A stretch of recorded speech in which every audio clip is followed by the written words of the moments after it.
আমি আবুল সম্রাট, ঢাকা বিশ্ববিদ্যালয়ের উদ্ভিদ বিজ্ঞান বিভাগে পড়ি, চতুর্থ বর্ষে। আমার কলেজ ছিল নটরডেম কলেজে। এর আগের ভিডিওগুলোতেও আমি আমার নিজের পরিচয় দিয়েছি, আজকেও দিয়ে দিলাম এবং ডেসক্রিপশনেও আমার পরিচয় আছে। আজকে আমরা উদ্ভিদ বিজ্ঞান চ্যাপ্টারে উদ্ভিদ বিজ্ঞান বইয়ের একটা নতুন চ্যাপ্টার শুরু করব। সেই চ্যাপ্টারটির নাম হচ্ছে অণুজীব, অধ্যায় 4। তো অণুজীব অ্যাকচুয়ালি এই সময়টার জন্য খুবই গুরুত্বপূর্ণ, কারণ আমরা জানি যে বর্তমানে যে করোনা ক্রাইসিস চলছে সেটা একটা অণুজীবের কারণেই, এবং সেই অণুজীবটা হচ্ছে ভাইরাস। আমরা আজকে ভাইরাস নিয়ে আলোচনা করব এবং ভাইরাসের ক্লাসটাকে আমরা দুটো ভাগে ভাগ করেছি। প্রথম ক্লাসে আমরা ভাইরাসের গঠন বৈশিষ্ট্য আলোচনা করব এবং এর পরিচিতিমূলক আর কি আলোচনা আজকের ক্লাসটা। এবং দ্বিতীয় ক্লাসে আমরা গিয়ে ভাইরাসের যে জীবন চক্র, সেই জীবন চক্র নিয়ে আলোচনা করব এবং সাথে ভ্যাকসিন কিভাবে আবিষ্কার হয় এবং পৃথিবীতে প্রথম ভ্যাকসিন কিভাবে আবিষ্কার হয়েছিল সেই বিষয়টি নিয়েও কথাবার্তা বলবো। এবং আজকের ক্লাসটা হচ্ছে হোয়াইট বোর্ডে করানো হবে, এবং এর পরের যে ক্লাসটা নিয়ে আসবো ভাইরাস সম্পর্কে, সেই ক্লাসটি হবে হোয়াইট বোর্ড প্লাস আমরা টেলিভিশন স্ক্রিনে কিছু ভাইরাসের রঙিন ছবি দেখাবো, যেন বুঝতে অনেক সুবিধা হয়। সো চলো আমরা শুরু করে নেই। সবাই আশা করি খাতা নিয়ে বসেছো এবং বন্ধুদের মেনশন করে দিয়েছো, এবং এই চ্যাপ্টারে অনেক কিছু প্রশ্ন আসতে পারে তোমাদের। আমি আশা রাখবো যে তোমরা প্রশ্ন। আমাদের অধ্যায় 4, অধ্যায় 4-এর টাইটেল হচ্ছে অণুজীব। আমরা অণুজীবের পরিচয়টা আগে জানবো। অণুজীবের পরিচয় জানার পর অণুজীবের মধ্যে একটা অণুজীব যে ভাইরাস, সেই ভাইরাসের ডিপে ঢুকে যাব। সো প্রথমে আসছে অণুজীব। অণুজীবের ইংরেজি প্রতিশব্দ হচ্ছে মাইক্রোব। আমরা মাইক্রো কথাটার সাথে পরিচিত, তাই না? মাইক্রো কথাটার অর্থ হচ্ছে অনেক ছোট। তার মানে মাইক্রোবস হচ্ছে এমন ধরনের জীব যে জীবটা হচ্ছে প্রচুর পরিমাণে ছোট, এবং এই প্রচুর পরিমাণে ছোট জীবটা আমাদের অনেক ধরনের অসুখ বিসুখও তৈরি করে থাকে। কিন্তু প্রশ্ন হতে পারে যে এই যে প্রচুর পরিমাণে ছোট বলছি অণুজীব, এটা কি পরিমাণে ছোট?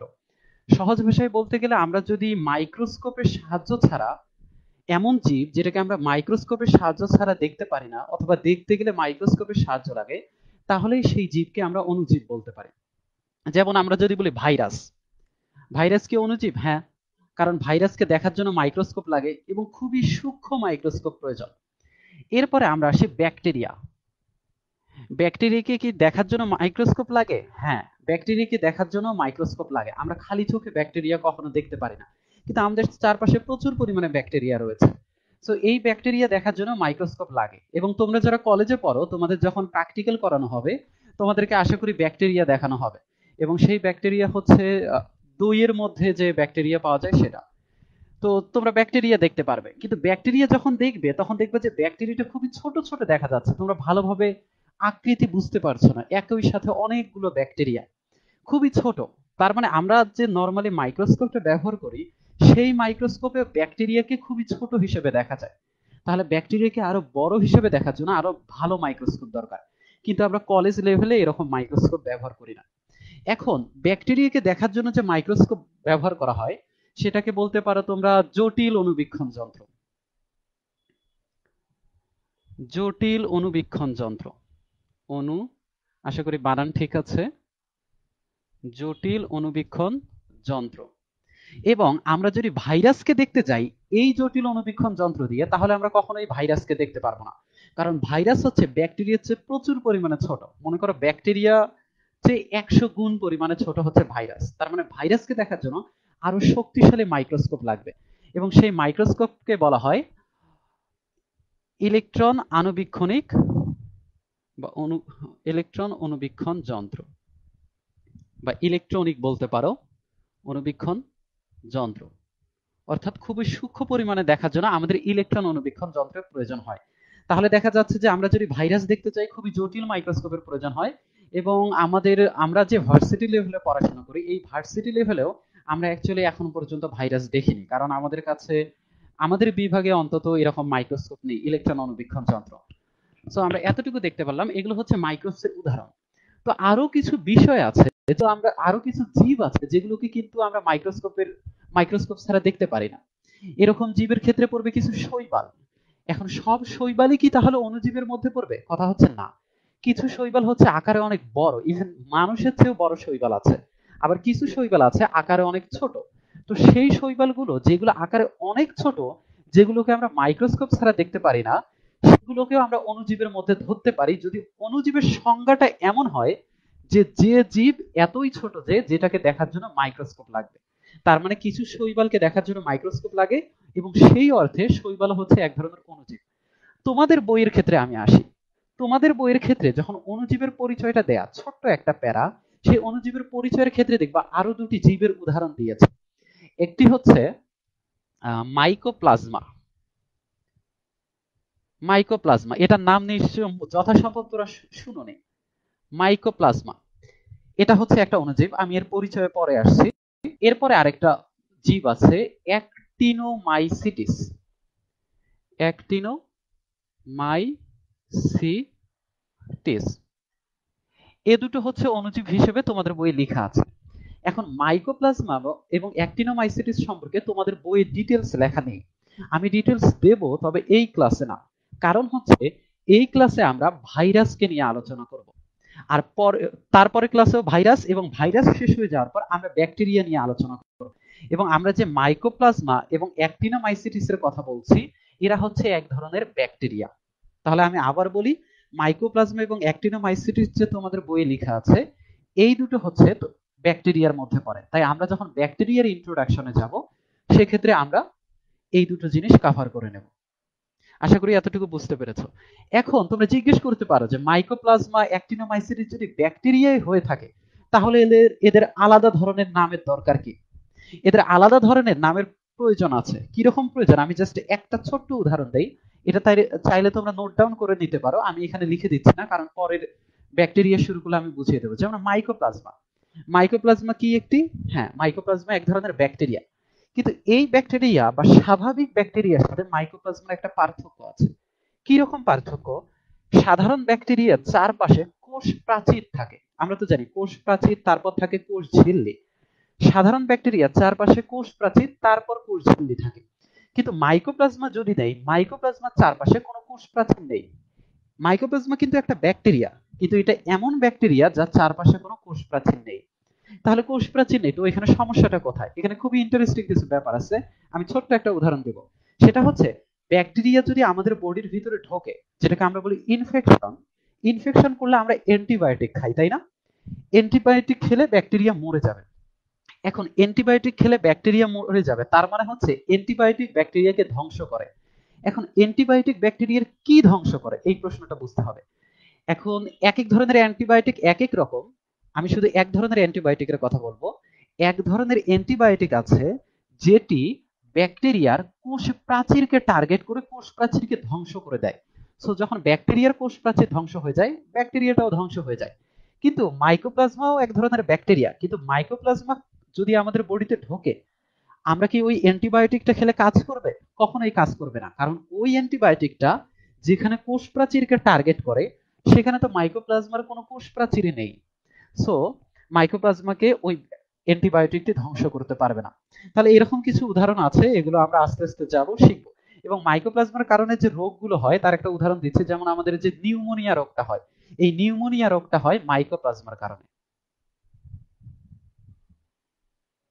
নিউমোনিয়া নিউমোনিয়া অনেক ধরনের আছে, জাস্ট আপাতত এভাবেই লিখে রাখো। তাহলে আমি এই বিষয়টি মুছে দেব, এবং মুছে দিয়ে আমরা আজকে সরাসরি চলে যাব আমাদের যে টপিকের জন্য আসা, সেটা হচ্ছে ভাইরাস। ভাইরাস আজকের ক্লাসের একটু অ্যাকচুয়ালি গল্প হবে অনেক বেশি পরিমাণে, কারণ হয়তো একটা লাইন লেখা হবে, সেই লাইনের পিছনে যত ঘটনা আছে সেই ঘটনাগুলো নিয়ে আমি ডিসকাস করব, এবং অনেক কথা বলবো যেগুলো তোমাদেরকে বোঝাতে সুবিধা তৈরি করবে। এবং আমি বিশ্বাস রাখবো যে তোমরা যখন বন্ধুদেরকে বুঝাবে, তখনও ঠিক একইভাবে বুঝাবে। তো ভাইরাসের ক্ষেত্রে প্রথম কি কথা আসবে? প্রথমে আমরা জানি যে ভাইরাস অনেক পরিমাণে রোগ তৈরি করে। যেমন বর্তমানে যে কোভিড, এটা হচ্ছে এক ধরনের ভাইরাস যেটা রোগ তৈরি করছে। তাছাড়া আমরা জানি এইচআইভি, তাই না? এইচআইভি এক ধরনের ভাইরাস। তারপরে হচ্ছে আমরা জানি ইনফ্লুয়েঞ্জা। ইনফ্লুয়েঞ্জা এগুলো হচ্ছে এক ধরনের ভাইরাস। এখন এই যে ভাইরাসগুলো, এই ভাইরাসগুলো আমাদের বডিতে ঢুকে রোগ তৈরি করে। তার মানে আমরা বুঝতে পারলাম ভাইরাসকে আমরা সহজে বলতে পারি রোগ সৃষ্টিকারী বস্তু। বস্তু আপাতত বলি আমরা, রোগ সৃষ্টিকারী বা জীবাণু বলতে পারো। রোগ সৃষ্টিকারী জীবাণু, আপাতত জীবাণু লিখে দিচ্ছি, কিন্তু পরে এই টার্মটা নিয়ে আমরা একটু ঝামেলায় পড়বো। এভাবে লিখতে পারি, রোগ সৃষ্টিকারী জীবাণু হচ্ছে ভাইরাস। ভাইরাস রোগ তৈরি করে। এইচআইভি আমাদের রোগ তৈরি করতে পারে, ইনফ্লুয়েঞ্জা রোগ তৈরি করতে পারে। ইভেন খুবই হাস্যকর বিষয় হচ্ছে, আমাদের মধ্যে যে সর্দি হয়, আমরা অনেকে মনে করি ঠান্ডা লাগলেই শুধুমাত্র সর্দি হয়, কিন্তু ব্যাপারটা সেরকম না। অ্যাকচুয়ালি সর্দির পিছনে যে মেইন কারণ সেটা হচ্ছে এক ধরনের ভাইরাস। সেই ভাইরাস আমাদের দেহে ঢুকে আমাদের মিউকাস মেমব্রেনে অর্থাৎ নাকের ভিতরে সে সর্দি তৈরি করে, যার কারণে আমাদের এবং এই ভাইরাসটা ঠান্ডা লাগার পরিবেশ খুবই পছন্দ করে। তাহলে চিন্তা করে দেখো, ঠান্ডা লাগার পরিবেশ প্লাস ভাইরাস একসাথে মিলে আমাদের সর্দি তৈরি করতে পারে। তবে এমনও হতে পারে যে গরমের সময় আমাদের সর্দি হচ্ছে, তো এই সর্দি লাগার কারণও হচ্ছে এক ধরনের ভাইরাস। তাহলে প্রথমে আমরা প্রথম বৈশিষ্ট্য দেখলাম, ভাইরাস হচ্ছে রোগ সৃষ্টিকারী জীবাণু, বা তোমরা অবলিক দিয়ে লিখে নাও বস্তু। তারপরে আচ্ছা, এই ব্যাপারটা ইন্টারেস্টিং। আমরা সবাই জলাতঙ্ক রোগের কথা শুনেছি, তাই না? জলাতঙ্ক, আমরা জানি যে কুকুর কামড়ালে জলাতঙ্ক রোগ হয়। এখন তোমাদের বইয়ে দেখবা লেখা আছে যে জলাতঙ্ক রোগ হয় ভাইরাসের কারণে। এখন প্রশ্ন হতে পারে যে তাহলে কুকুর কি ভাইরাস? ব্যাপারটা সেরকম না। অ্যাকচুয়ালি এখানে প্রধান ব্যাপারটা হচ্ছে, কুকুর যখন কামড়ায়, কুকুর কামড়ানোর কারণে কুকুরের দাঁতের মধ্যে ওই ভাইরাসটা থাকে। সো কুকুরের দাঁত থেকে ভাইরাসটা আমাদের দেহে প্রবেশ করে, রক্তের মধ্যে প্রবেশ করে, প্রবেশ করার পর সে জলাতঙ্ক রোগ ঘটায়। তার মানে তোমাকে কুকুর কামড়ালেই যে সেখানে জলাতঙ্ক রোগ হবে এমন না। কুকুরের দাঁতের মধ্যে যদি সেই ভাইরাসটা থাকে যেটি জলাতঙ্ক রোগ সৃষ্টি করে, তাহলে সেই কুকুর যদি তোমাকে কামড়ায় সেখানে জলাতঙ্ক রোগ সৃষ্টি হবে। আশা করি বুঝতে পেরেছো তোমরা। সো ভাইরাসের প্রথম বৈশিষ্ট্য আমরা বুঝতে পারলাম। আমরা লাইন বাই লাইন কিছু বৈশিষ্ট্য লিখবো যেন আমরা ভাইরাসের একটা পূর্ণাঙ্গ সংজ্ঞা তৈরি করতে পারি। এরপরে আসি, আচ্ছা, ভাইরাসের যেহেতু রোগ সৃষ্টিকারী জীবাণু, এটাকে অনেকটা বিষের সাথে তুলনা করা যায়, যে খেলে আমাদের বডির মধ্যে নানা রকম অসুখ দেখা যাবে। অ্যাকচুয়ালি ভাইরাস ওয়ার্ডটাই এসেছে ল্যাটিন শব্দ, আচ্ছা ল্যাটিন শব্দটাই যথাসম্ভব ভাইরাস, আমার সঠিক মনে নেই, এই ভাইরাস। এবং ভাইরাস কথাটার ল্যাটিন ভাষায় অর্থ হচ্ছে বিষ।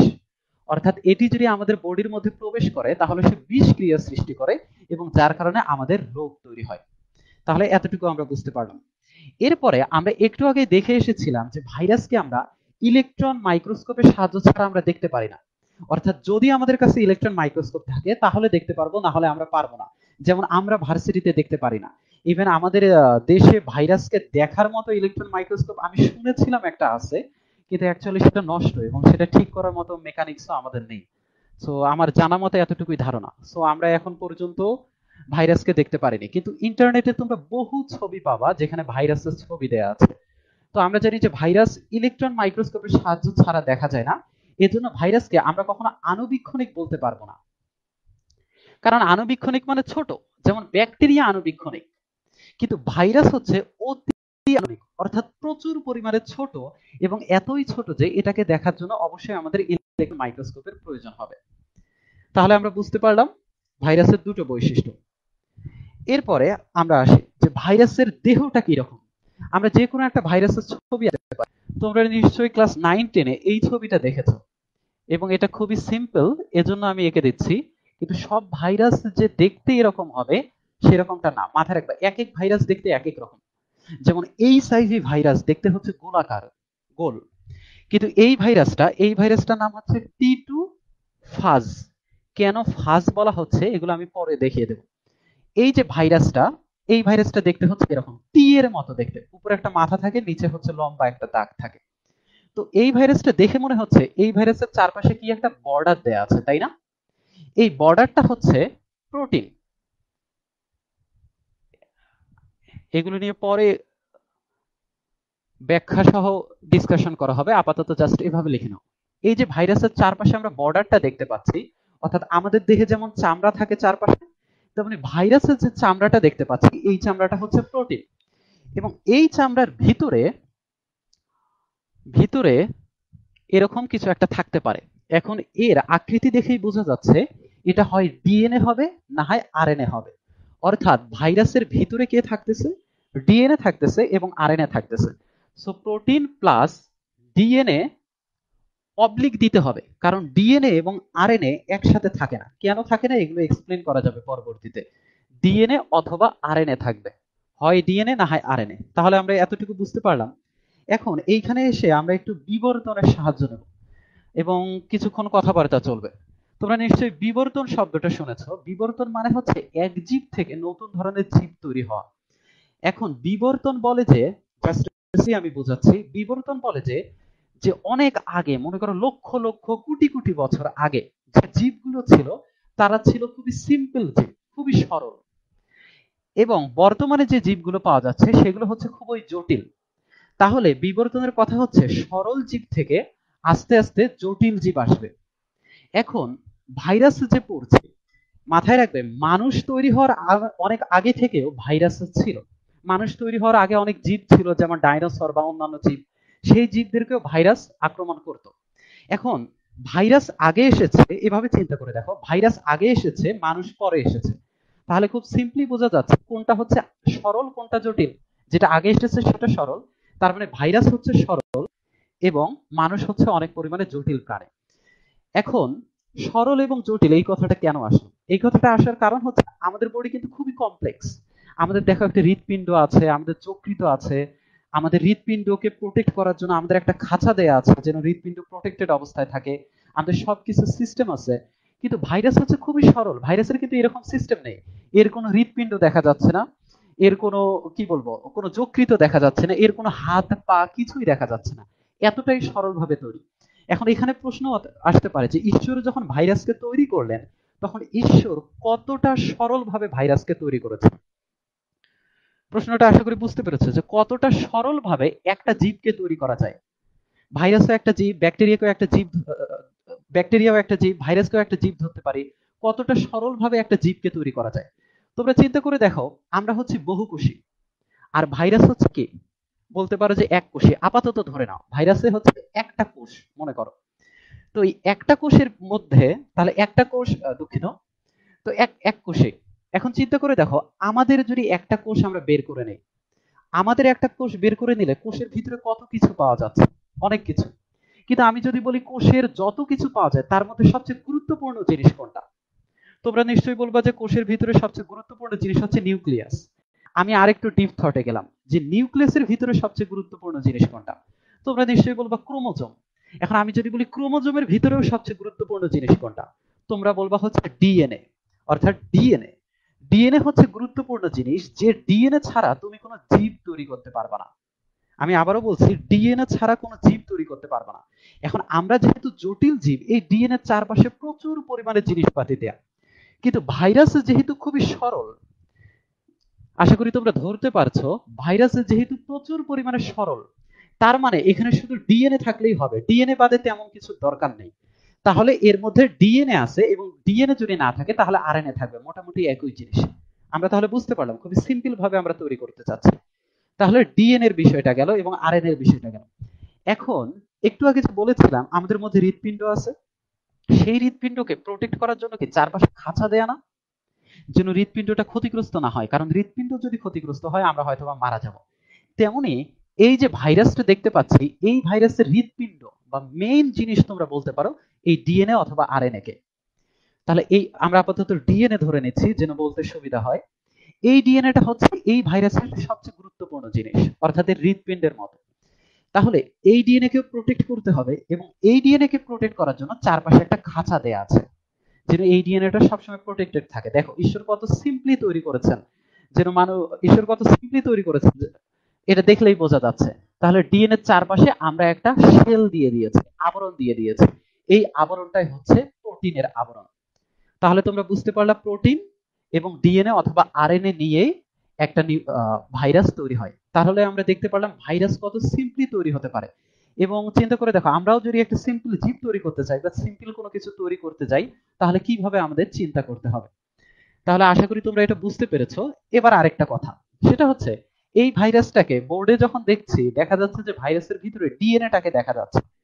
কিন্তু আমি যদি ইলেকট্রন মাইক্রোস্কোপের নিচে এই ভাইরাসটাকে দেখি দেখি তাহলে কি ডিএনএটাকে দেখতে পারবো? উত্তর হচ্ছে না, কারণ ডিএনএটা থাকছে ভিতরে। অনেকটা চিন্তা করতে পারো, ফুটবলের চারপাশে যে তুমি যে জায়গাটায় কিক করো আর কি, যে জায়গাটায় চামড়া আছে, সেই চামড়াটা হচ্ছে প্রোটিন। এখন ফুটবলের ভিতরে তুমি একটা ডিএনএ ঢুকিয়ে দিয়েছো, তাহলে তো তুমি ডিএনএটাকে দেখতে পারবে না। তাহলে আমরা এভাবে এঁকেছি যেন তোমাদের বুঝতে সুবিধা হয়। আশা করি তোমরা এতটুকু বুঝতে পেরেছো। তাহলে আমরা দেখলাম ভাইরাস রোগ তৈরি করে।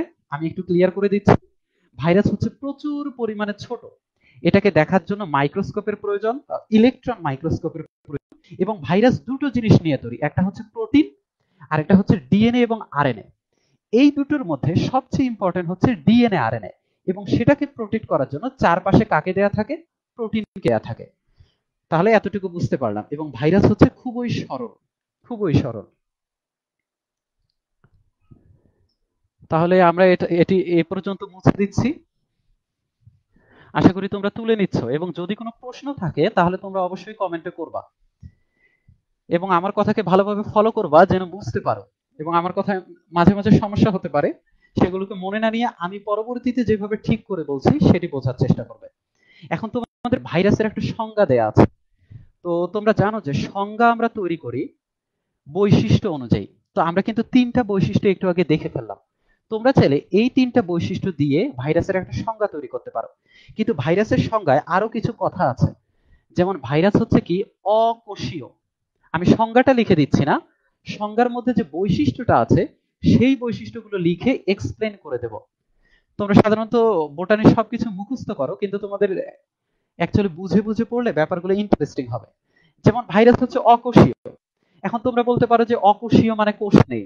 কথা হচ্ছে ঠিক, অকোষীয় মানে কোষ নেই, কিন্তু ভাইরাসটা কি দেখতে এরকম না? এটা হচ্ছে একটা টিটু ফাজ। এবং আমি আরেক ধরনের ভাইরাস এরকম একটা গোলাকার, এটা হচ্ছে এইচআইভি ভাইরাস। তোমরা চাইলে এঁকে নিতে পারো, আমি ভিতরের জিনিসপাতি আঁকছি না। এটা হচ্ছে টি2 ভাইরাস। এখন এই যে দুটো ভাইরাস আছে, এটা দেখতে তো একটা কোষের মতো, এটা দেখতে একটা কোষের মতো, কিন্তু এটাকে আমরা অকোষীয় বলছি কেন? আমরা কোন শর্তে একটা ভাইরাসকে অকোষীয় বলছি এটা বুঝতে হবে আমাদেরকে। দেখো, কোষ হওয়ার জন্য কি কি প্রয়োজন তোমরা খুব ভালো করেই জানো। তোমরা যদি অনেকে মনে করছো যে হ্যাঁ, কোষ হওয়ার জন্য নিউক্লিয়াস থাকতে হবে, বা হ্যাঁ, নিউক্লিয়াস থাকতে হবে, কিন্তু উত্তর হচ্ছে কোষ হওয়ার জন্য নিউক্লিয়াস থাকতে হবে না। কারণ ব্যাকটেরিয়া যদি দেখো, এখানে অন্য জীব সম্পর্কেও কথা আসবে, আশা করি তোমরা ফলো করতে পারবা। ব্যাকটেরিয়া যদি দেখো, ব্যাকটেরিয়ার কিন্তু কোনো নিউক্লিয়াস নেই, অর্থাৎ নিউক্লিয়াস ছাড়াও কোষ তৈরি হতে পারে। তাহলে তোমরা বলতে পারো যে হ্যাঁ, ডিএনএ যদি থাকে তাহলে সেটাকে আমরা কোষ ধরতে পারি। কিন্তু এর কি ডিএনএ আছে না? এর ভিতরে তো ডিএনএ আছে, কিন্তু তবুও এটাকে আমরা বলছি কি অকোষীয়। তাহলে কোষ হওয়ার জন্য কি শর্ত প্রয়োজন? মাইটোকন্ড্রিয়া? না, মাইটোকন্ড্রিয়া কোনোভাবেই সম্ভব না। আমাদের মাইটোকন্ড্রিয়া আছে, কিন্তু একটা ব্যাকটেরিয়ার কি কোনো মাইটোকন্ড্রিয়া আছে? ব্যাকটেরিয়ার কিন্তু কোনো মাইটোকন্ড্রিয়া নেই। তাহলে অ্যাকচুয়ালি কোষ হওয়ার জন্য কি শর্ত প্রয়োজন এবং অকোষীয় হওয়ার জন্য কি শর্ত প্রয়োজন? এর উত্তরটা হচ্ছে খুবই সহজ। তোমরা নিশ্চয়ই পড়েছিলা যে জীবনের ভৌত ভিত্তি। জীবনের ভৌত ভিত্তি বলা হয় কাকে? জীবনের ভৌত ভিত্তি বলা হয় প্রোটোপ্লাজমকে। এই যে আমরা ভাইরাস দেখছি, এর কি কোনো প্রোটোপ্লাজম আছে? এর কোনো প্রোটোপ্লাজম নেই।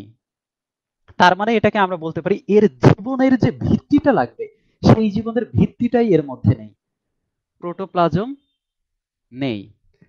আবার এও বলতে পারো যে যদি কোষ হতে চায় তার কোষ প্রাচীর থাকতে হবে, কিন্তু এটা হতে পারে না, কারণ আমাদের তো কোষ প্রাচীর নেই, তাই তো? এখন তারপরে আরেকটু চিন্তা করে বলতে পারো কোষ প্রাচীর ওকে, কোষের ঝিল্লির কথা আনি। যদি কোষ হতে যায় কোষ ঝিল্লি লাগবে। এখন চিন্তা করে দেখো তো, যত ধরনের জীব আছে সব জীবেরই কিন্তু কোষ ঝিল্লি আছে, কিন্তু আমরা ভাইরাসটাকে দেখছি, এই ভাইরাসের কোনো কোষ ঝিল্লি আছে? আমরা কোনো কোষ ঝিল্লি দেখতে পাচ্ছি না। এর চারপাশে দেখছি প্রোটিনের স্তর, কিন্তু প্রোটিন তো কোষ ঝিল্লি না। তার মানে অকোষীয় হওয়ার আরো একটা কারণ হচ্ছে এর কোনো কোষ ঝিল্লি নেই।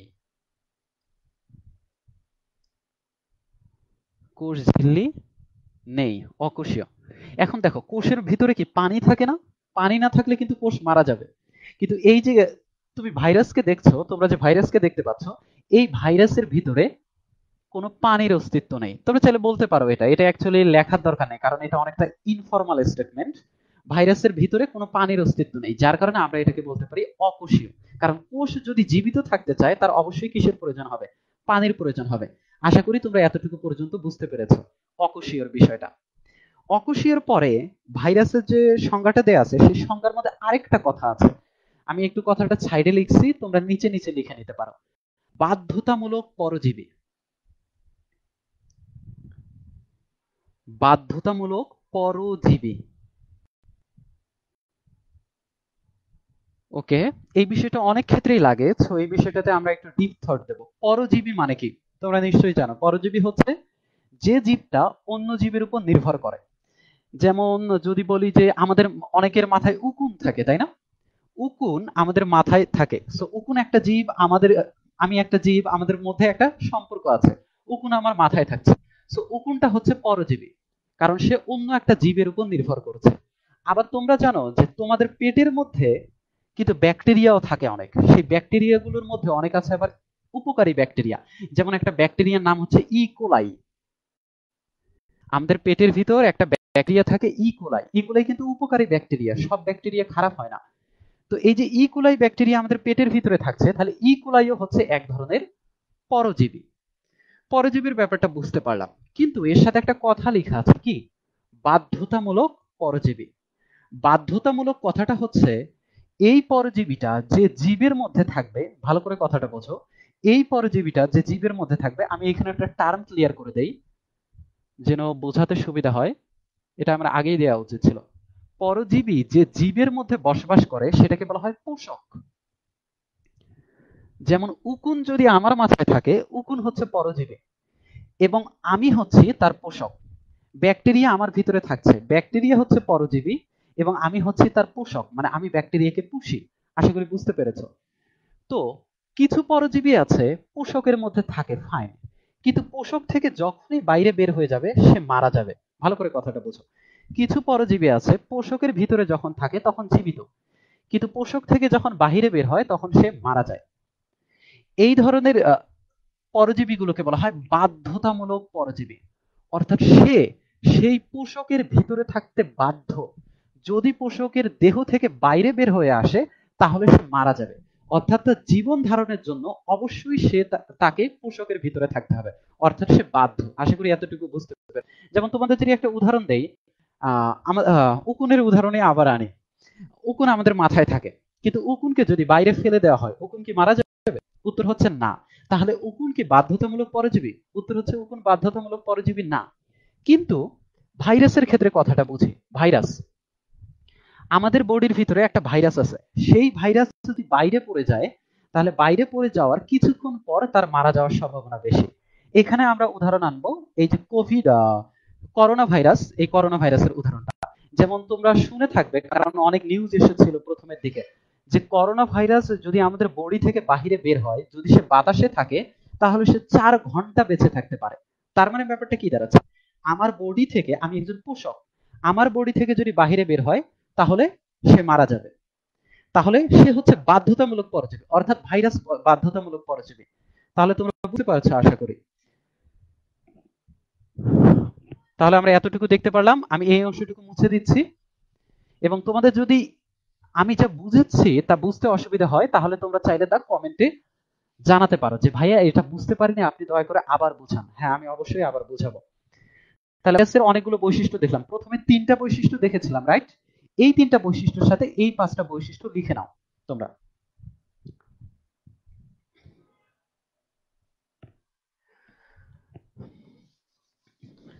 এবার আমরা একজন বিজ্ঞানীর নাম পড়ব। সেই বিজ্ঞানীর নাম হচ্ছে দিমিত্রি আইভানোভস্কি। তোমাদের বইয়ে দেয়া আছে। এবং দিমিত্রি আইভানোভস্কির পয়েন্টের সাথে, মানে ভাইরাসের যে ইতিহাস, সেখানে দিমিত্রি আইভানোভস্কির নাম আছে, এডওয়ার্ড জেনার নামে একজন বিজ্ঞানীর নাম আছে। এবং এডওয়ার্ড জেনার হচ্ছে খুবই গুরুত্বপূর্ণ, কারণ আমি যে বলছিলাম পরের ক্লাসে আমরা ভাইরাসের ভ্যাকসিন নিয়ে আলোচনা করব, সেই ভ্যাকসিনের ক্ষেত্রে এডওয়ার্ড জেনারের কথা আসবে। কারণ এডওয়ার্ড জেনার ছিলেন প্রথম ব্যক্তি যিনি ভাইরাস আবিষ্কার করেছেন। সো আমরা কিছুক্ষণ পরে দিমিত্রি আইভানোভস্কির পড়া পড়বো, এখনই লিখে নিতে হবে না, আমি যখন পয়েন্ট আসবে তখন আমি বুঝিয়ে দেব। এবার একটা পয়েন্ট আনো, আবাসস্থল। এই জিনিসগুলো অ্যাকচুয়ালি তেমন কিছু বোঝার নেই, কিন্তু এগুলোর পিছনে খুবই সিম্পল কমন সেন্স কাজ করে। এই কমন সেন্স দিয়ে অনেক দূর অ্যাকচুয়ালি বোটানি পড়া যায়, আমার এক্সপিরিয়েন্স থেকে আমি বলছি। যেমন ভাইরাসের ক্ষেত্রে আমি কি বলেছি প্রথমের দিকে, ভাইরাস অতি আণুবীক্ষণিক। অতি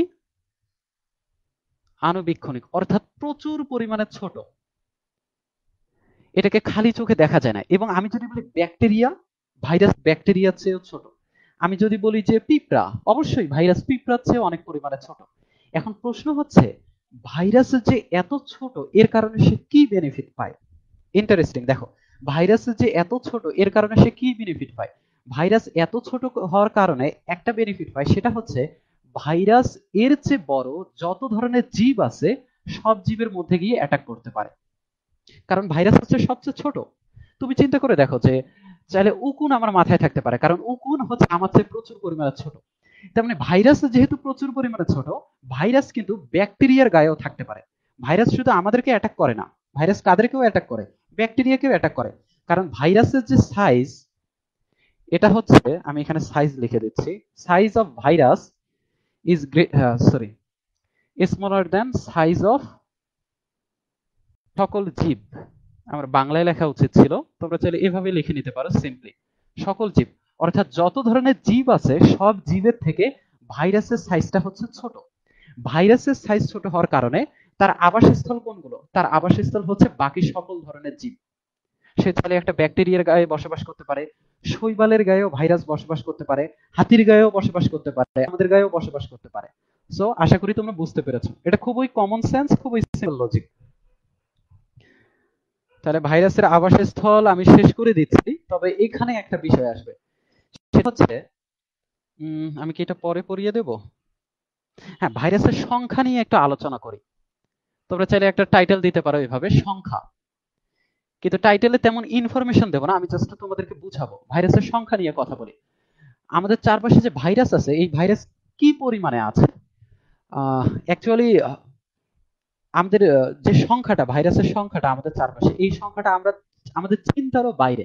কারণ তোমাদের বইয়ে দেখো একটা ডাটা লেখা আছে, তোমরা যদি 1 চা চামচ সমুদ্রের পানি নাও, 1 চামচ, আমি জাস্ট ডাটাটা লিখে দিচ্ছি, এগুলো না লিখে চলবে তোমাদের। 1 চামচ সমুদ্রের পানি নাও, 1 চামচ সমুদ্রের পানিতে প্রায় 1 মিলিয়ন ভাইরাস থাকে। 1 মিলিয়ন ভাইরাস থাকে। এর পিছনে কারণটা কি? কারণ ভাইরাস হচ্ছে প্রচুর পরিমাণে ছোট এবং ভাইরাস খুব সহজেই সংখ্যা বৃদ্ধি করতে পারে, যার কারণে দেখা যায় ভাইরাসের সংখ্যা প্রচুর পরিমাণে। ইভেন আমাদের চারপাশে, আমাদের হাতের তালু, হাতের এই অংশগুলোতে প্রচুর পরিমাণে ভাইরাস থাকে।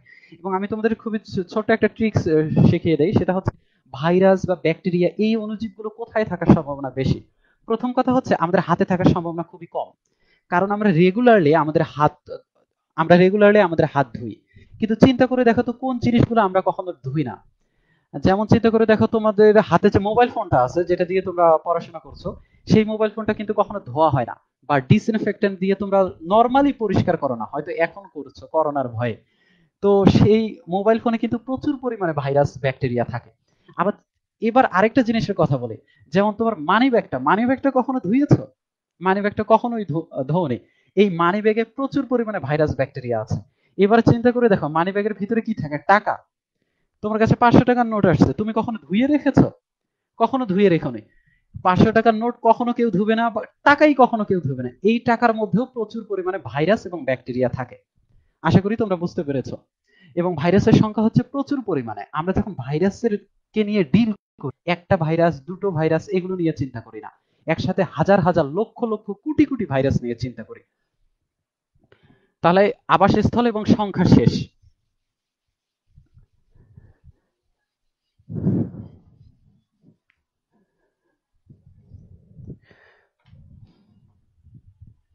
ভাইরাসের পরবর্তীতে এরপরে যেটা আসবে সেটা হচ্ছে আয়তন। আমরা বলছি বারবার যে ভাইরাস অনেক পরিমাণে ছোট। ছোট, আমি জাস্ট ছোট লিখে দিচ্ছি, তোমরা তো জানো অতি আণুবীক্ষণিক।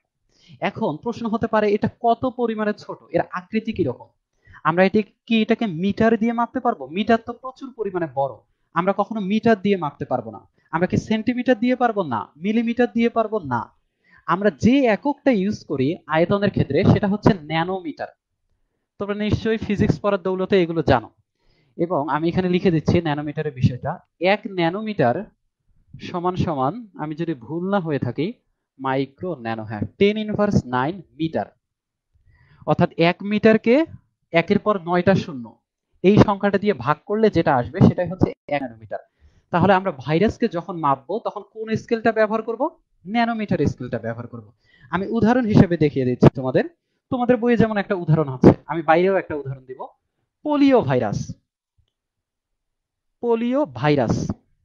আমরা ভাইরাস নিয়ে আলোচনা করছি, পোলিওর সাথে সবসময় টিকা শব্দটা ইউজ করিও না। Polio virus. পোলিও ভাইরাস দেখতে কিরকম? পোলিও ভাইরাস হচ্ছে এরকম বক্সের মতো দেখতে। এই ভাইরাসটা তুমি যদি চারপাশে মাপো, তাহলে দেখা যাবে এই ভাইরাসটার দৈর্ঘ্য বা প্রস্থ বা তুমি ব্যাসার্ধই বলতে পারো, প্রায় হচ্ছে 12 ন্যানোমিটার, 12 ন্যানোমিটার, খুবই ছোট। এরপরে আরেকটা ভাইরাসের উদাহরণ দেই, যেটা তোমাদের বইয়ে নেই, ভ্যাকসিনিয়া ভাইরাস। Vaccinia virus. এই ভ্যাকসিনিয়া ভাইরাসটা দেখতে হচ্ছে পাউরুটির মতো। তোমাদের বইয়ে ছবি দেয়া আছে। ভ্যাকসিনিয়া ভাইরাস দেখতে পাউরুটির মতো। এটা হচ্ছে এরকম, এরকম একটা পাউরুটি। এখন পাউরুটি যেহেতু হবে, এটা কি অনেকটা ঘনবস্তুর মতো না? তার মানে এর দৈর্ঘ্য আছে, প্রস্থ আছে, উচ্চতাও আছে। আমি সবগুলো লিখে দিচ্ছি।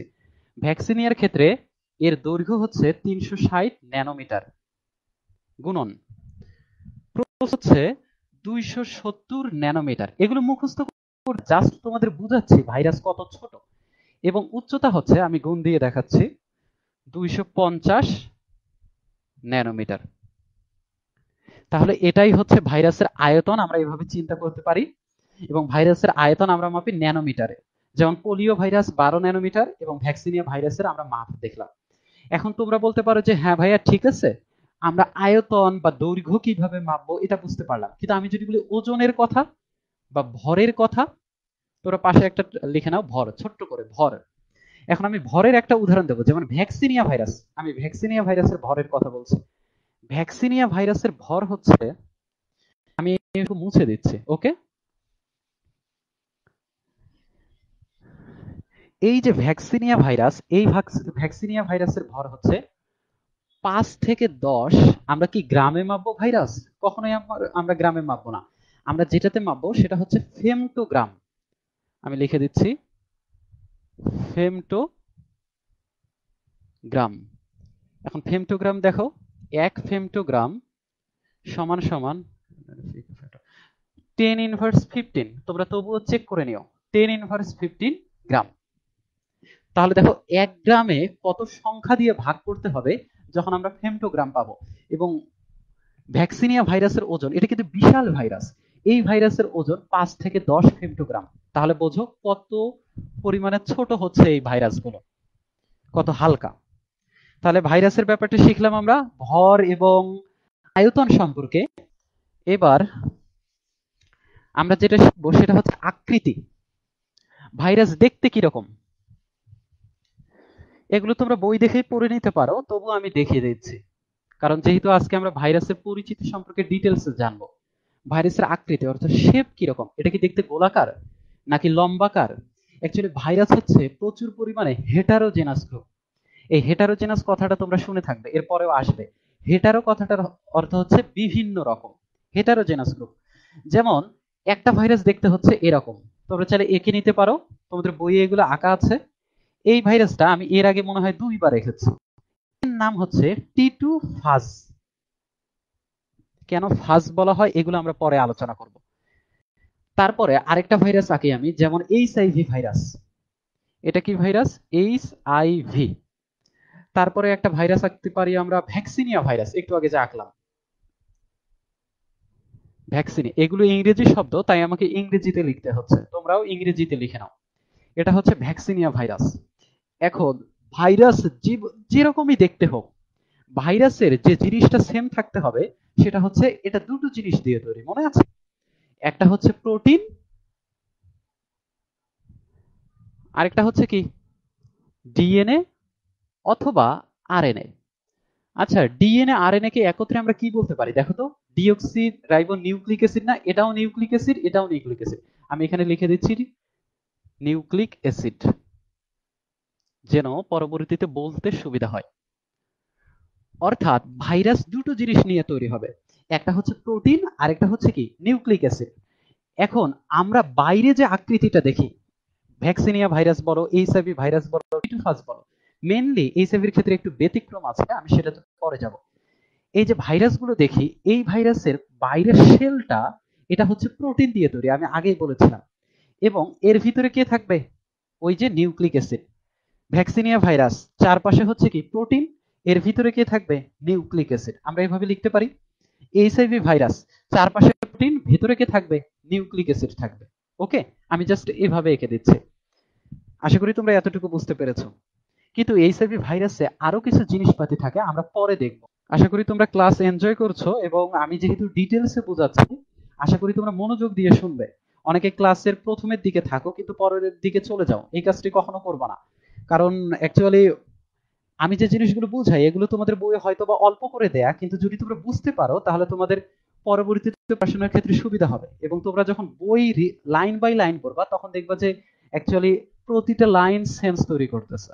ওকে, এই জন্য আমি চাচ্ছি তোমরা খুব ভালোভাবে বোঝার চেষ্টা করো, যত সময়ই লাগুক না কেন।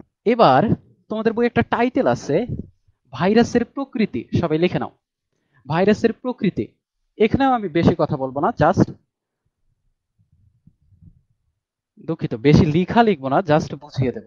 ভাইরাসের প্রকৃতি। এই প্রকৃতি বলতে কোন প্রশ্নটার কথা বলা হচ্ছে? ভাইরাসের কি নিয়ে আমরা আলোচনা করব? এখানে যে জিনিসটা নিয়ে আলোচনা হবে সেটা হচ্ছে ভাইরাস জীব নাকি জড়। দেখো আমরা এতক্ষণ থেকে ভাইরাস ভাইরাস করছি এবং ভাইরাসকে জীবের সাথে তুলনা করলাম, কিন্তু একটা কোশ্চেন চলে আসছে, ভাইরাস জীব নাকি জড়? এই প্রশ্নটা অ্যাকচুয়ালি খুব মেজর কোনো প্রশ্ন না, এটা বুঝতে হবে আমাদেরকে। আমরা অনেকে যারা ইন্টারে পড়ি তারা ফান করে এই প্রশ্নটা নিয়ে অনেক কথা বলি, কিন্তু এটা মেজর কোনো প্রশ্ন না। ভাইরাস জীব নাকি জড়, এখানে যদি আমরা ভাইরাসকে এক এক ভাবে দেখি তাহলে আমরা এক এক ধরনের বৈশিষ্ট্য খুঁজে পাবো। যেমন যদি আমি বলি যে ভাইরাসের ভিতরে কি আছে, ভাইরাসের ভিতরে ডিএনএ আছে। আচ্ছা, জীবের ভিতরে ডিএনএ থাকে নাকি জ্বরের ভিতরে ডিএনএ থাকে? জীবের ভিতরে ডিএনএ থাকে, তার মানে ভাইরাসকে জীব আমরা বলতে পারি। আবার বলতে পারি যে ভাইরাসের কি কোনো প্রোটোপ্লাজম আছে? উত্তর হচ্ছে না, ভাইরাস কোনো প্রোটোপ্লাজম নেই। দেন ভাইরাস কি খায় দায়? ভাইরাস কোনো খাওয়া দাওয়া করে না, তার মানে সেটাকে জ্বরের সাথেও আমরা তুলনা করতে পারি, কারণ খাওয়া দাওয়া না করলে তার বৃদ্ধি হবে কিভাবে? এগুলো নানা রকম কথা আসবে, সেগুলোতে পরে যাব আমরা। তো জীব নাকি জড়, এই ডিবেটটার ক্ষেত্রে একটা ঘটনা তোমাদের বলতে হবে। ঘটনা বলতে জাস্ট উদাহরণ, সেটা হচ্ছে দেখো, মনে করো কোনো একটা ভাইরাস যখন আমার বডির ভিতরে প্রবেশ করবে, ভালো করে বুঝো, ভাইরাস যখন আমার বডির ভিতরে প্রবেশ করবে তাহলে ভাইরাসটা পরজীবী এবং আমার বডিটা হচ্ছে কি, তখন পড়িয়েছিলাম পোষক। ভাইরাস হচ্ছে পরজীবী, আমার বডি হচ্ছে পোষক। তো ভাইরাসটা যখন আমার বডির ভিতরে প্রবেশ করবে তখন সেটা হয়ে যাবে জীব। ভালো করে বুঝো, জীব। এখন সামহাও আমার বডি থেকে সেই ভাইরাসটাই বাইরে বের হয়ে চলে আসে। সেটা কিভাবে হতে পারে? যেমন আমি হাঁচি দিতে পারি, যে আমার ফুসফুসে ভাইরাস ছিল, আমি হাঁচি দেওয়ার কারণে সেই ভাইরাসটা বাইরে বের হয়ে টেবিলে পড়ে গেছে, সাপোজ টেবিলে পড়ে গেছে। এখন টেবিলে পড়ে যখন যাবে তখন সেই ভাইরাসটা কি জীব নাকি জড়? প্রশ্নটা বোঝো। টেবিলে যখন পড়ে যাবে তখন ভাইরাসটা হয়ে যাবে জড়। কথা বোঝা গেল? অর্থাৎ ভাইরাস যদি জীবের ভিতরে থাকে তাহলে সে জীব, আবার ভাইরাস যদি একটা জ্বরের মধ্যে থাকে তাহলে সে জড়। অর্থাৎ ভাইরাস জীব নাকি জড় এটা পুরোটাই নির্ভর করবে সে কোথায় আছে তার উপর। সে কোথায় আছে, সে কোথায় আছে। যদি জীবের মধ্যে থাকে, জীবের মধ্যে থাকে তাহলে ভাইরাসটা হচ্ছে জীব। আর যদি জ্বরের মধ্যে থাকে, এটা খুবই সিম্পল বিষয়, জ্বরের মধ্যে যদি থাকে তাহলে সে জড়। আশা করি তোমরা বুঝতে পেরেছো। কিন্তু কেন জীব বলছি, কেন জ্বর বলছি, এগুলো একটু পরেই বুঝাবো আমি, এবং তখন ব্যাপার আরো ইন্টারেস্টিং হয়ে যাবে। তাহলে ভাইরাস যদি আমার বডির ভিতরে ঢোকে তাহলে সে জীব, এবং যদি সে কোনো টেবিল বা চিন্তা করে দেখো কোনো বইয়ের উপর গিয়ে পড়ে তাহলে সে হচ্ছে জড়। এখন চিন্তা করে দেখো আমার চুলের মধ্যে গিয়ে যদি ভাইরাস পড়ে তাহলে সে কি জীব হয়ে যাবে? উত্তর হচ্ছে না, তাহলে সে জীব হবে না। কারণ চুলের মধ্যে তোমরা বলতে পারো যে প্রাণ নেই, এভাবে বলতে পারো, চুল কাটলে আমাদের ব্যথা লাগে না, যদিও এটা স্নায়ুর কারণ, জাস্ট এতটুকুই। তাহলে জীবের মধ্যে জ্বরের মধ্যে আমরা ভাইরাসের প্রকৃতিটা বুঝতে পেরেছি।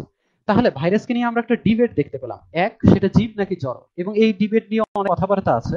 তো এই ডিবেটকে সলভ করার জন্য একজন সায়েন্টিস্ট এসেছেন, সেই সায়েন্টিস্টের নাম হচ্ছে লফ, এবং অনেকে হয়তো অনেক ধরনের উচ্চারণ করবে, বা লোয়াফ বলতে পারো, আমরা লফ বলি। এই লফ বিজ্ঞানী বলেছেন যে ভাইরাসকে আমরা জীবও বলবো না, ভাইরাসকে আমরা জড়ও বলবো না, ভাইরাসকে যেটা বলবো আমরা সেটা হচ্ছে ভাইরাস নিজেই। অর্থাৎ ভাইরাস জীবও নয় জড়ও নয়, ভাইরাসকে আমরা ভাইরাস হিসেবে সম্বোধন করব। কিন্তু সেটা অ্যাকচুয়ালি আমাদের কমন সেন্সের বাইরে চলে যায়। তো আমার যেটা পার্সোনাল প্রিফারেন্স আমি বলি, আমার পার্সোনাল প্রিফারেন্স ভাইরাসকে জীব হিসেবে দেখা।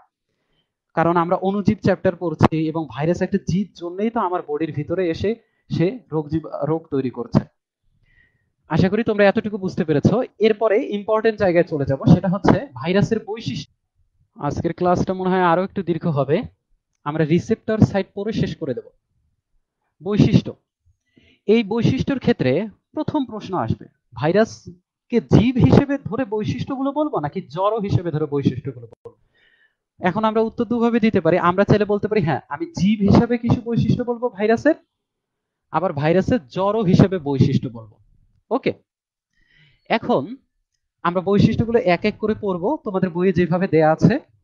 এখন ব্যাপারটা হচ্ছে অনেক বৈশিষ্ট্য আমরা কিন্তু আগেই পড়ে এসেছি। মনে আছে ভাইরাসের যখন পরিচিতি দিচ্ছিলাম তখন বলেছে ভাইরাস অতি আণুবীক্ষণিক, এগুলো কিন্তু ভাইরাসের বৈশিষ্ট্য ছিল। যার কারণে আমরা যখন এই বৈশিষ্ট্যগুলো পড়বো তখন খুব তাড়াতাড়ি আমরা স্কিপ করব। আমরা সাথে থাকবে। ভাইরাস প্রথমে আমরা পড়বো জড় বৈশিষ্ট্য। প্রথম বৈশিষ্ট্য হচ্ছে ভাইরাস অকোষীয়। ভাইরাস কি?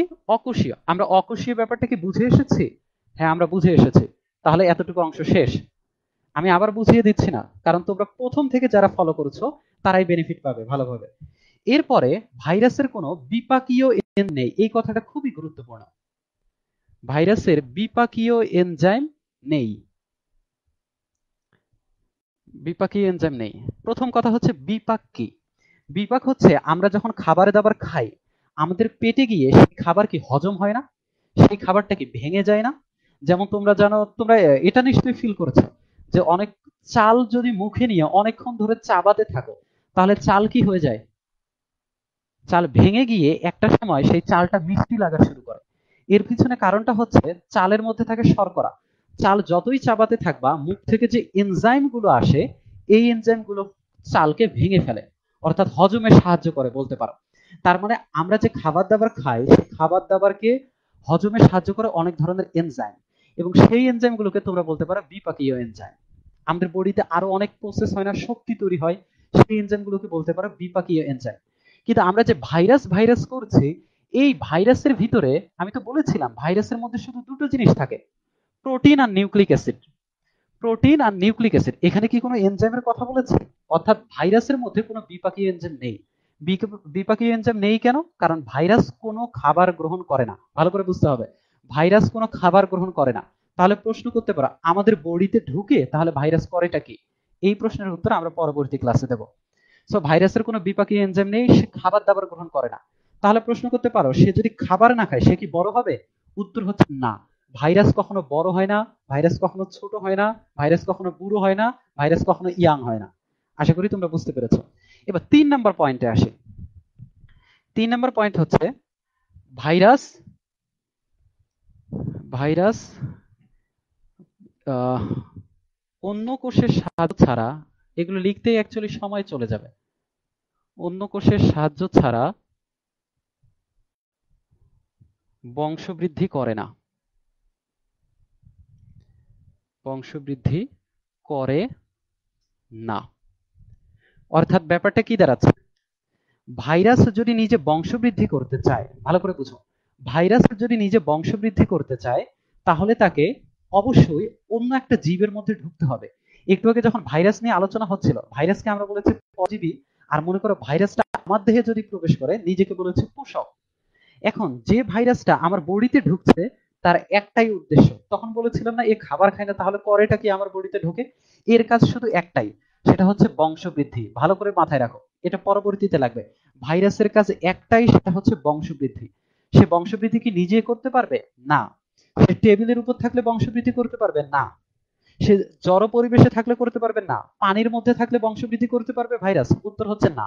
ভাইরাস যদি বংশবৃদ্ধি করতে চায় তাকে পোষক দেহে ঢুকতে হবে। ভাইরাস আমার বডির ভিতরে ঢুকবে, তারপর সে বংশবৃদ্ধি করতে পারবে। আশা করি তোমরা বুঝতে পেরেছো পয়েন্টটা। এবং কিভাবে বংশবৃদ্ধি করে এটাই অ্যাকচুয়ালি আমাদের পরের ক্লাসে। এবার 4 নম্বর পয়েন্ট। আজকে আমরা অলরেডি 51 মিনিট ক্লাস নিয়েছি। আমার ইচ্ছা ছিল আরো অনেক বেশি পড়ানোর, আমি তাহলে আজকে বেশি দূর পড়াবো না, আমি শুধু বৈশিষ্ট্যগুলো পর্যন্ত রাখবো। আশা করি তোমরা আর 10 মিনিটের মতো থাকবে, 10 মিনিট করলে আমরা বৈশিষ্ট্য শেষ করে দিতে পারবো ভাইরাসের। 4 নম্বর বৈশিষ্ট্যটা লিখি, ব্যাকটেরিয়া রোধক ফিল্টারে তোমরা লিখে নাও, বা বই থাকলে বইয়ে ফলো করতে পারো। ব্যাকটেরিয়া রোধক ফিল্টারে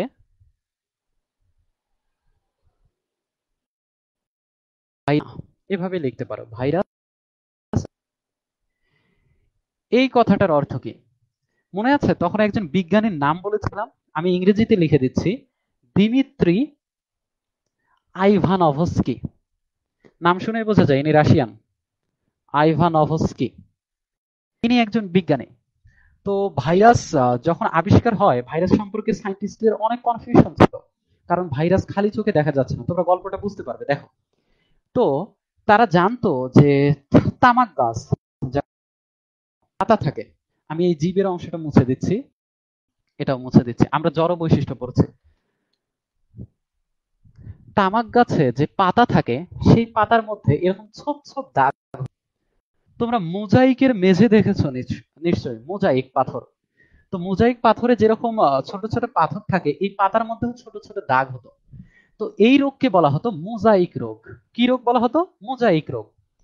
কিন্তু বিজ্ঞানীরা জানতো না এই যে মোজাইক রোগ এটা কি কারণে হয়ে থাকে। মোজাইক রোগ কি কারণে হয়ে থাকে, যার কারণে এই যে আইভানোভস্কি এক ধরনের গবেষণা করলেন। কি করলেন? তিনি করলেন কি, এই যে পাতাটা আছে সেই পাতাটাকে প্রথমে গুঁড়ো গুঁড়ো করলেন। অনেকটা কি বলবো, মর্টার অ্যান্ড দেখেছো কিনা আমি জানি না। জাস্ট মনে করো একটা কাপের মধ্যে রেখে সেটাকে চাপ দিতে দিতে ওই পাতাটাকে গুঁড়ো গুঁড়ো করা। এই পাতাটাকে গুঁড়ো গুঁড়ো করলাম। পাতাটাকে গুঁড়ো গুঁড়ো করার পর সেই পাতার মধ্যে কি দিলেন? তিনি পানি দিলেন। পানি দেওয়ার পর সেই পানিটা একটা গ্লাসের মধ্যে ঢাললেন।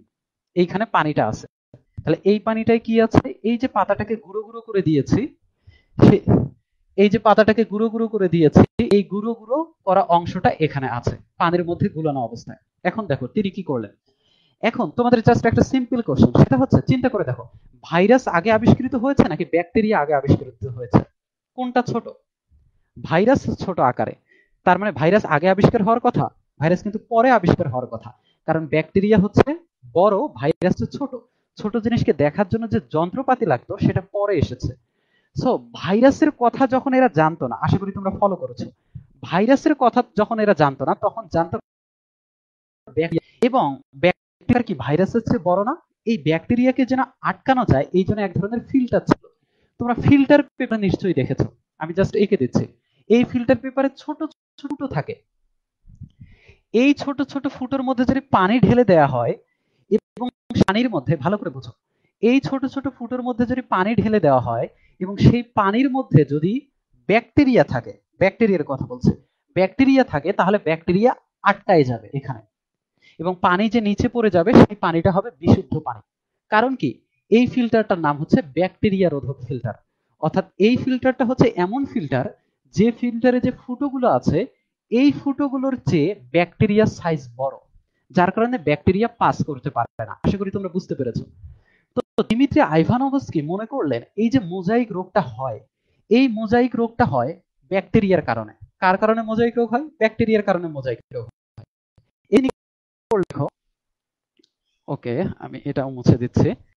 এই দিমিত্রি আইভানোভস্কি করলেন কি, এইখানে এই পাতার গুঁড়ো অংশ আছে, তাই তো? পাতার মধ্যে কি জীবাণু আছে না? যে জীবাণুটা এই রোগটা তৈরি করেছে, তাহলে ওই জীবাণুটাও কি পানিতে চলে আসছে না? ইনি যে কাজটা করলেন সেটা হচ্ছে আরেকটা ভালো গ্লাস, এই গ্লাসের মধ্যে ওই ফিল্টার পেপারটা রেখে দিলেন। আমি লিখে দিচ্ছি, কি ফিল্টার? নরমাল ফিল্টার না, ব্যাকটেরিয়া রোধক ফিল্টার।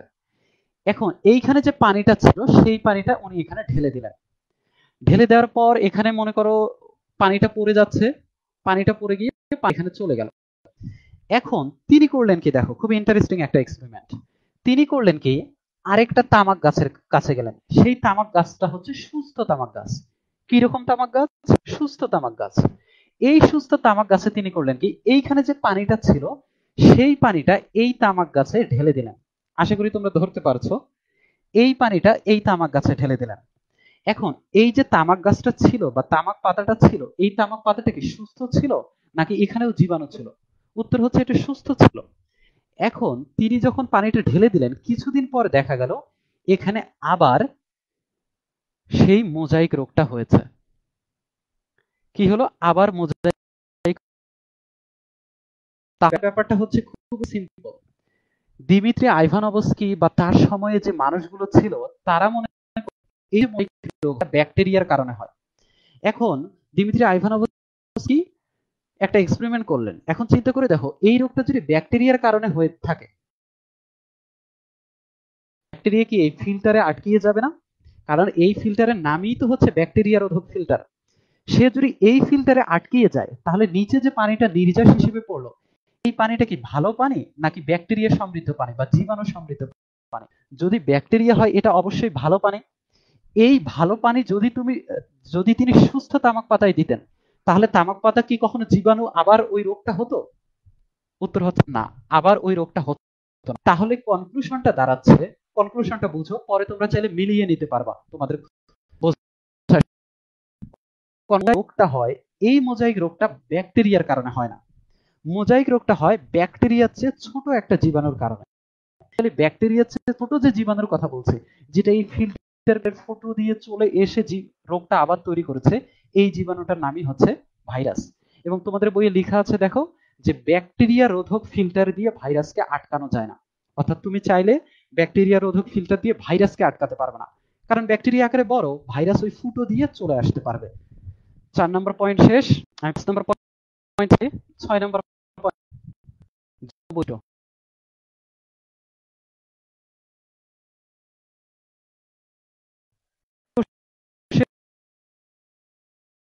বাইরে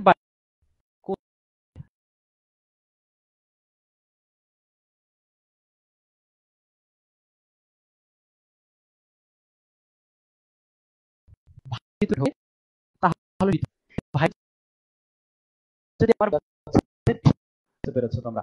7 নম্বর পয়েন্টটা দেখি কি বলেছে। ভাইরাসের দৈহিক, আমি বলেছিলাম ভাইরাস কি কোনো খাবার খায়? না, ভাইরাস কোনো খাবার খায় না। ভাইরাসের যদি খাবার না খায়, সে কি আকারে বাড়বে? না। তার মানে ছোট ভাইরাস, বড় ভাইরাস এরকম তো কোনো কথা নেই। আজকে একটা ভাইরাসকে তোমরা দেখতে পাচ্ছ ছোট, কালকে সেই ভাইরাসটা কখনোই বড় হবে না, কারণ ভাইরাসের দৈহিক বৃদ্ধি নেই। এবং ভাইরাস উদ্দীপনায় সাড়া দেয় না, এটা জাস্ট আমি বুঝিয়ে দিচ্ছি। উদ্দীপনায় সাড়া দেয় না, এই ব্যাপারটা কি? চিন্তা করে দেখো, আমরা যদি কোনো ঠান্ডা দেশে যাই, তাহলে আমরা করি কি? ঠান্ডা কাপড় গায়ে দেই। কিন্তু ভাইরাসের ক্ষেত্রে এরকম ব্যাপারটা দেখা না। অর্থাৎ ভাইরাস ধরনের রেসপন্স নেই। এটা তো কাপড়ের ব্যাপারটা না হাস্যকর যদিও, এর কোনো ধরনের রেসপন্সই নেই ওই ধরনের এনভায়রনমেন্টে। ভাইরাসকে যদি আগুনের পাশে রাখো, সে হয়তো বা পুড়ে যাবে, সে উড়ে উড়ে যাবে না। ভাইরাসকে যদি প্রচুর ঠান্ডা জায়গায় রাখো, সে হয়তো নষ্ট হয়ে যাবে, সে নিজের চারপাশে এমন কিছু তৈরি করবে না সে যেন জীবিত থাকে। অর্থাৎ ভাইরাস পরিবেশের উদ্দীপনায় কোনো সাড়া দেয় না। ওকে, 8 নাম্বার পয়েন্টটা, এটা হচ্ছে জড় বৈশিষ্ট্যের সবার শেষ point. Virus protein nucleic acid দিয়ে তৈরি। এই অংশটা আমরা আলোচনা করেছি। Protein plus nucleic acid, NA ছোট করে লিখলাম। প্রোটিন, আমরা জড় বৈশিষ্ট্যগুলো বুঝতে পেরেছি।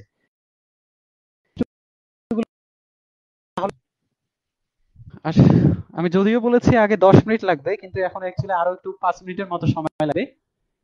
জীবীয় বৈশিষ্ট্য, জীবীয় বৈশিষ্ট্য, আশা করি তোমরা ফলো করছো। জীবীয় বৈশিষ্ট্য, প্রথম হচ্ছে ভাইরাস সংখ্যা বৃদ্ধি করতে পারে। এটা সম্পর্কে অনেক কথা হয়েছে, তাই না? সংখ্যা বৃদ্ধি কি বাইরে করতে পারে? না। কোথায় করতে পারে? কোষের ভেতরে সংখ্যা বৃদ্ধি করতে পারে। কোষের ভেতরে, এটা বুঝলাম। 2 নম্বরে আসি আমরা। ভাইরাস বাধ্যতামূলক পরজীবী। বাধ্যতামূলক, এটা নিয়ে কি কথা হয়েছে? হ্যাঁ, এগুলো নিয়ে কথা বলার কারণ ছিল যে গিয়ে আমরা তাড়াতাড়ি, সো ভাইরাস হচ্ছে বাধ্যতামূলক পরজীবী। 3 নম্বরে আসি, ভাইরাস পরিব্যক্তি ঘটে। এইটা খুবই ইম্পর্টেন্ট, এটা তোমরা হয়তোবা। ভাইরাস পরিব্যক্তি ঘটাতে পারে।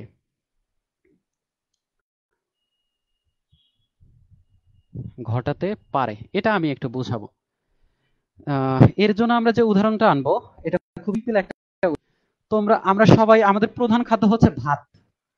বাজারে যদি তোমরা কখনো খরচ করতে যাও, বাজারে দেখবা কয়েক ধরনের চাল থাকে, কয়েক ধরনের চাল থাকে। এবং চালের বৈজ্ঞানিক নাম আমরা জানি, তাই না? অরাইজা স্যাটিভা।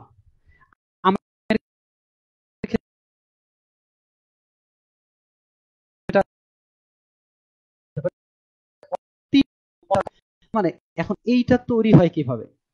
এটা যেভাবে তৈরি হয় সেটাকে বলা হয় পরিব্যক্তি। পরিব্যক্তির ইংরেজি প্রতিশব্দ হচ্ছে মিউটেশন। এটা অ্যাকচুয়ালি বৃহৎভাবে ডিসকাশন করার জিনিস। আমি শুধু এতটুকু বলে রাখি, আমরা জানি ডিএনএ থেকে গিয়ে কে তৈরি হয়? প্রোটিন, তাই না? এখন চিন্তা করে দেখো, জাস্ট এতটুকু বোঝার চেষ্টা করো। ডিএনএ থেকে তৈরি হয়, এই প্রোটিন আমার বৈশিষ্ট্য। প্রোটিনের নিচে লিখে নাও বৈশিষ্ট্য। ডিএনএ থেকে প্রোটিন তৈরি হয়। এখন চিন্তা করে দেখো ডিএনএ এর মধ্যে কে কে থাকে? এ, টি, জি।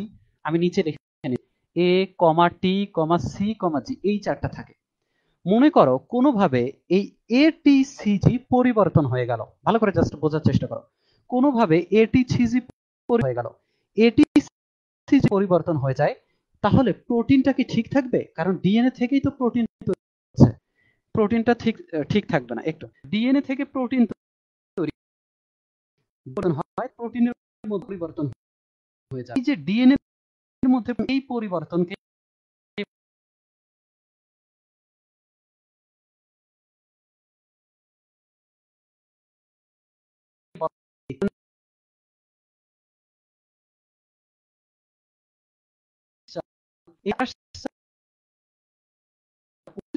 চালে যে চাল আছে,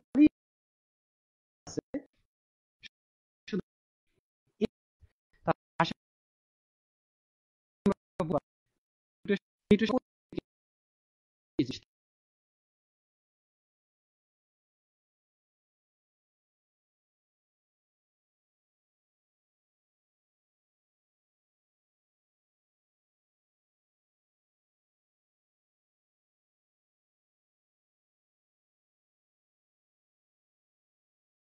পরিবেশ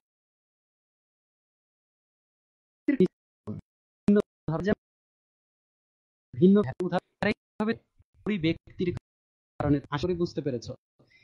উদাহরণ তোমাদের বইয়ে একটা টাইটেল আছে, ভাইরাসের প্রকারভেদ। যারা আবুল হাসান স্যারের বই ফলো করো, ভাইরাসের প্রকারভেদে 4 নাম্বার পয়েন্ট, ভাইরাসের প্রকারভেদে 4 নাম্বার পয়েন্টে উদাহরণ আমি লিখে দিচ্ছি। উদাহরণ হচ্ছে সায়ানোফাজ। সায়ানোফাজ কি জিনিস এগুলো পরে বুঝিও।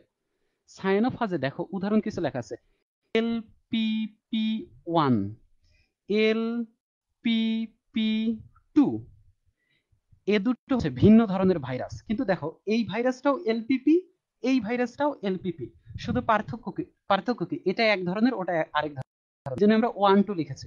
যেমন চালের হচ্ছে 28 চাল, এটা হচ্ছে 29 চালের ভ্যারাইটি। তাহলে এভাবে পরিব্যক্তির কারণে নানা রকম প্রকরণ তৈরি হতে পারে। ওকে, এরপরে একটা টাইটেল আছে ভাইরাসের অভিযোজন ক্ষমতা আছে, এটা আমরা পরে দেখব। এবং তারপরে আরেকটা পয়েন্ট আছে ভাইরাসের জিনগত পুনর্বিন্যাস দেখা যায়, এটা আমরা পরবর্তীতে পরের ক্লাসে দেখব। ভাইরাসের বৈশিষ্ট্য অ্যাকচুয়ালি এখানেই শেষ। আমি শুধু শেষে কিছু কথা বলবো, আশা করি তোমরা শুনবে যারা আছো। ভাইরাস পার্ট 1 হচ্ছে আমার কথা। হ্যাঁ, আমি তোমরা যে লাইভ ক্লাস করছো প্রায় মোটামুটি 40 জনের মতো,